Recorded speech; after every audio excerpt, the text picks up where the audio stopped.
ஆன்மீக அன்பர்களே, தரிசனம் டிஜிட்டல் நண்பர்களே, உலகமெல்லாம் வாழக்கூடிய தமிழ் அன்பர்களே, ஒவ்வொரு நாளும் ஐயப்பனுடைய பெருமைகள், அருள் அவதாரம், ஏன் மணிகண்டனுக்கு அந்த பெயர் வந்தது, பம்பா நதிக்கதையினுடைய சிறப்பு என்ன, மகிஷமுகியை ஏன் அவர் வதம் செய்தார், எப்படி சபரிமலை யாத்திரை போக வேண்டும், இந்த 5 தலங்களுடைய சிறப்பு என்ன, இப்படி பல்வேறு விஷயங்களை பார்த்து வரக்கூடிய நாம் இன்றைக்கு சந்நியாசிகளை பற்றி சிந்திக்கப் போகின்றோம். சந்நியாசிகளை பற்றி சிந்திக்கப் போகின்றோம். இடைக்கால சந்நியாசிகளே வருக, இதுதான் இன்றைய தலைப்பு. இடைக்கால சந்நியாசிகளே வருக. உங்களுக்கு தெரியும், இந்த தேசம் ஆன்மீக பூமி. சித்தர்களும் ஞானிகளும் நடந்து தவழ்ந்த மண் பாரத தேசம். அங்கே ஒரு ராமகிருஷ்ணரும் விவேகானந்தரும் என்றால் இங்கே வள்ளலார் சுவாமிகள். அங்கே விவேகானந்தர் எழுமின் விழுமின் என்றால் இவர் தனித்திரு பசித்திரு விழித்திரு. அங்கே ஒரு ஆதிசங்கர பகவத்பாதா என்றால் இங்கே காஞ்சி கருணைக்கடல் 68வது பீடாதிபதி ஜெகன் புகழும் ஜெகத்குரு. அங்கே ஒரு ராகவேந்திர சுவாமிகள் என்றால் இங்கே ஒரு ரமண மகரிஷி.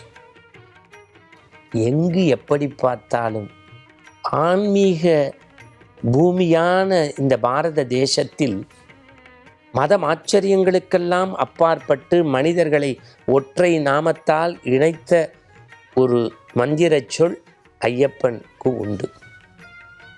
அந்த ஐயப்ப பக்தர்களை இடைக்கால சந்நியாசிகளே வருக, இடைக்கால சந்நியாசிகளே வருக என்று சொன்ன ஒரு சந்நியாசியையும் இவர்களை பற்றியும் சிந்திக்கப் போகின்றோம். நான் சொல்வது 68வது பீடாதிபதி ஆதிசங்கரர் மரபிலே தோன்றிய காஞ்சியின் கருணை கடலாக இருந்த மகா பெரிய சுவாமிகள், ஜெகத்குருன்னு சொன்னவங்க. ஒரு நாள் சந்திரமௌலீஸ்வரர் பூஜை முடிந்து மடத்திலே அமர்ந்து கொண்டிருக்கிறார். ஒரு வாகனம் நிறைய ஐயப்ப பக்தர்கள் வராங்க. கிட்டத்தட்ட அவர் உண்டு உறங்க வேண்டிய நேரம் வந்துடுது.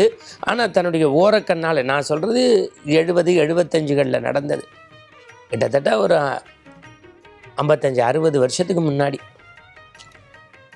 அதை பார்த்தோன்னே மகா பெரிய சுவாமிகள் சொல்கிறாங்க, இடைக்கால சன்னியாசிகள்லாம் வராங்க, கூட்டின்னு வாங்க, இடைக்கால சன்னியாசிலாம் வராங்க, கூட்டின்னு வாங்க.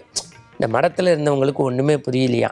அப்போ மேலாளர்கிட்ட சொன்னாங்களா, புரியலையா, ஒரு மனிதன் இல்லறத்திலேயே ஈடுபடலாம், இல்லை காவி உடுத்தி கமண்டலம் ஏந்தி கையில் ஜபமாலை வச்சுக்கிட்டு கானகத்தில் போய் மந்திரங்கள் சொல்லலாம், ஜபிக்கலாம்.